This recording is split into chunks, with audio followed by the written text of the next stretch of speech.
live out all my dreams. And if I could, yes, if I could.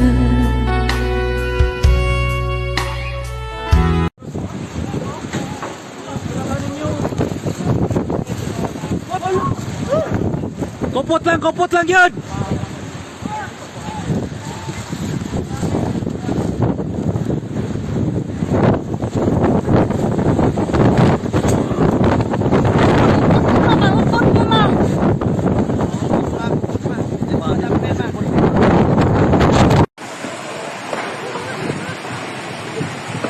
Tabang, ginoo ko.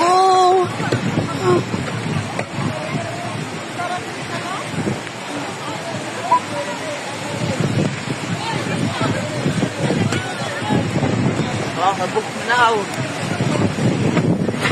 Wow. Baha na tagahawak na. Ano, kat-kat ng mga taraw. Hindi na madara. First time yung malaki. Isa sa matinding tinamaan ng hagupit ni Typhoon Tino ang Canlaon City, Negros Oriental, kung saan bumuhos ang rumaragasang ulan na nagdala ng malalaking bato, putik at tubig mula sa kabundukan. Sa sobrang lakas ng agos, maraming kabahayan ang naanod at nasira. Habang ang mga residente ay nagtakbuhan para iligtas ang kanilang mga sarili at mga mahal sa buhay. Hindi rin nakaligtas ang ilang sasakyan at pampasaherong bus sa bus terminal na tinangay at binalot ng makapal na putik. Ang dating maayos na lansangan ay mistulang ilog ng burak at bato na nagsilbing patunay sa matinding puwersa ng kalamidad. Sa ngayon nangangailangan ang ating mga kapatid ng mga basic needs na donasyon.